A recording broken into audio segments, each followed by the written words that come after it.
Before we start, please make sure to like this video and hit this subscribe button so you never miss a story like this. And also comments where you are watching from, how many sons and daughters you have. Thanks. My name is Riley, and I never thought moving into a quiet, picture-perfect suburb would mean entering a passive-aggressive war over my dog's collar. It was a sunny Saturday morning, just like any other. Birds chirped from neatly pruned trees, and the smell of freshly cut grass floated through the air. My golden retriever, Max, wagged his tail eagerly beside me, red collar gleaming in the sun. We'd only lived in Maple Glen for 2 weeks, and I was finally starting to feel like we belonged. Until she appeared. "Excuse me," a clipped voice called out. I turned around. There she was, early 60s, immaculately dressed in beige slacks and a tucked-in polo, her silver blonde bob perfectly sprayed in place. She had a clipboard in one hand and a look of judgment in the other. "I'm Karen, HOA president." The way she said it sounded more like a warning than an introduction. "Hi," I said, adjusting Max's leash. "We're just heading out for our walk." "Beautiful day, huh?" Karen didn't smile. She stared directly at Max's collar like it had personally offended her. "That color," she said, pursing her lips. "It's jarring." "Excuse me?" "The collar," she repeated. "It's bright red. And this neighborhood follows a neutral aesthetic. Beige, gray, forest green, navy. No loud colors." I blinked. "You're saying my dog's collar isn't neutral enough?" Karen nodded like this was completely reasonable. Maple Glen has a certain reputation to uphold. We request all pet accessories be muted in tone, as outlined in the HOA Handbook, page 17. I didn't realize collars were part of the HOA guidelines. They are now. Max barked once, almost like he was laughing. Karen jumped back, frowning harder. "You'll receive a notice in writing. Please comply within 48 hours to avoid a formal fine." With that, she turned and marched away, clipboard swinging like a sword of justice. I stood there, dumbfounded. Max looked up at me, tongue lolling, completely unaware he was now a public enemy in the HOA's eyes. That afternoon, a sealed envelope appeared in my mailbox. Notice of violation. Subject: pet accessory noncompliance. Description: dog collar color in violation of HOA Uniform Appearance Clause. Corrective action: replace with neutral colored collar. Deadline: 48 hours. Noncompliance may result in fine. My jaw dropped. I reread it 3 times, expecting it to be a prank. But it wasn't. This wasn't about the collar. This was about power. And something told me Karen hadn't met her match yet. I wasn't the kind of person to start neighborhood drama, but I wasn't going to roll over and let someone police my dog's wardrobe either. The next morning, I swapped Max's red collar for a gray one I found buried in a drawer. It was old, faded, and looked like it belonged in a war museum. But hey, neutral, right? Max seemed to hate it. He kept scratching at his neck like he was allergic to being boring. As we stepped outside, Karen was already on her porch, arms crossed, coffee in hand, eyes squinting like she had binocular vision built into her skull. She nodded approvingly. "Better.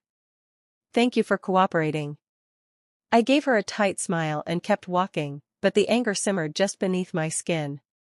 That afternoon, I attended my first HOA meeting.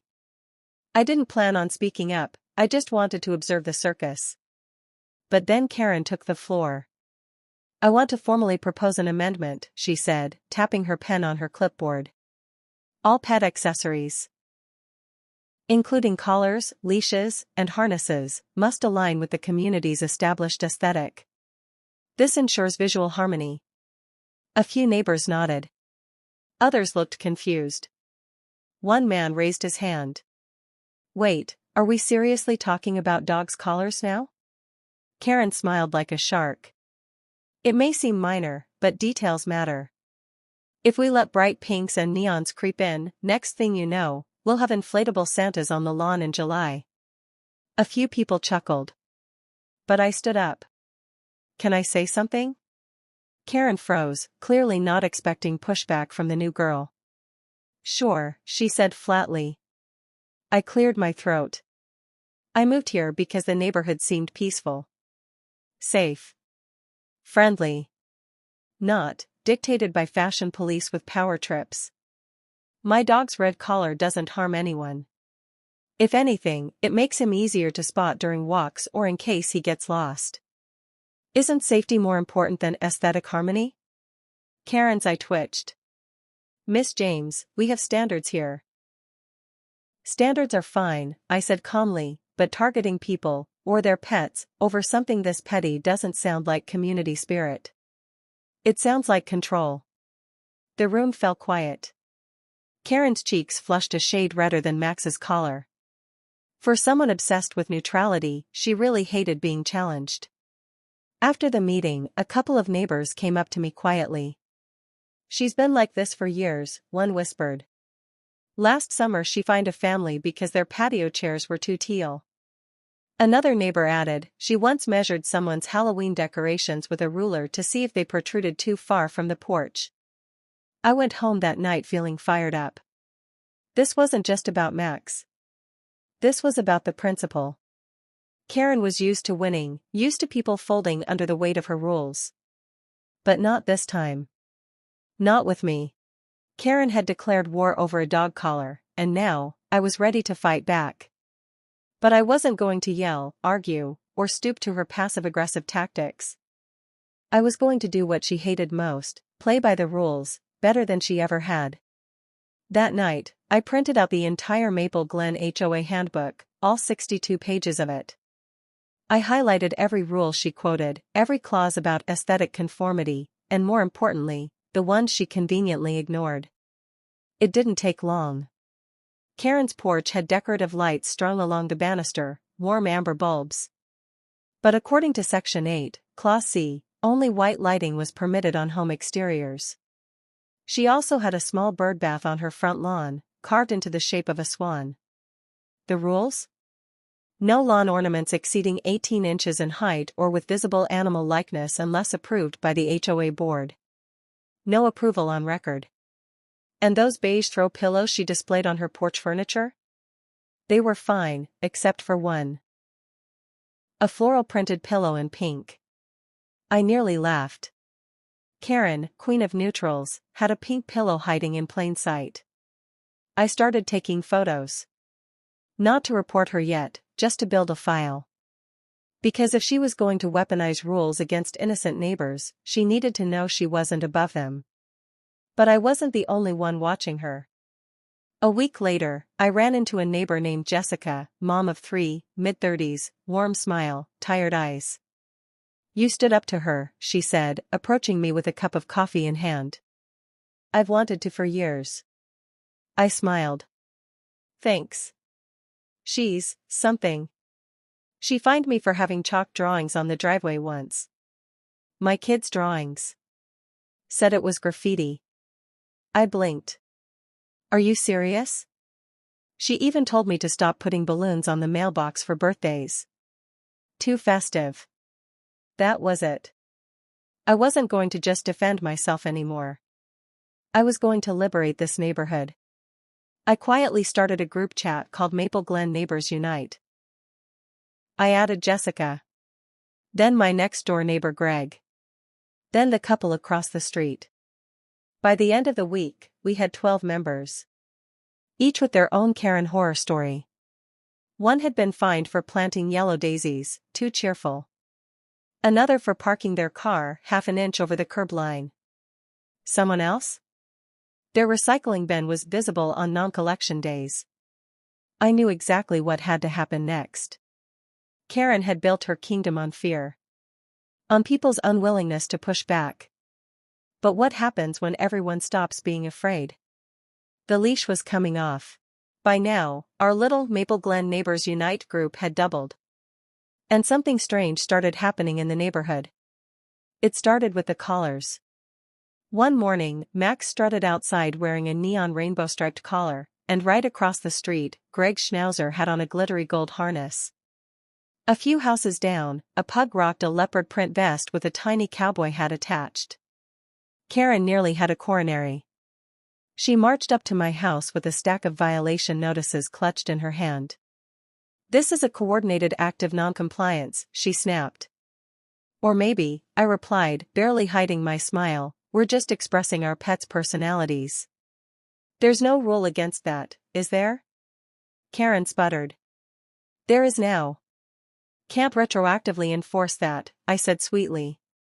"Besides, we're all just embracing community diversity." The best part? Every neighbor had taken the handbook and weaponized it right back. Karen got a notice from her own HOA board after anonymous complaints, wonder who, cited her lighting, her bird bath, and, yes, that forbidden pink pillow. When she tried to hold an emergency meeting, only 2 people showed up. The rest of us were too busy attending a backyard barbecue across the street. Hosted by yours truly. It was a glorious event. Balloons everywhere. Music playing. A bounce house for the kids. Even a cake with the word "Stay Neutral" in pastel frosting. Karen drove by twice but didn't stop. Just slowed down in her beige SUV, mouth slightly open, like she'd stepped into a parallel universe where she wasn't in charge anymore. Then came the final blow. A few of us submitted a motion to review and rotate HOA leadership every 2 years. It passed, barely. But it passed. Karen's term? Set to expire at the end of the month. When the vote came around, the ballot was anonymous, but, let's just say the landslide wasn't subtle. Karen lost. To Greg's wife, Marlene. A kind, reasonable woman who literally brought banana bread to every meeting. The next week, Marlene's first act as HOA president? Let the pets wear whatever they want. May their collars be bright, their tails wag proudly, and their humans be free from unnecessary drama. The neighborhood erupted in applause. And me?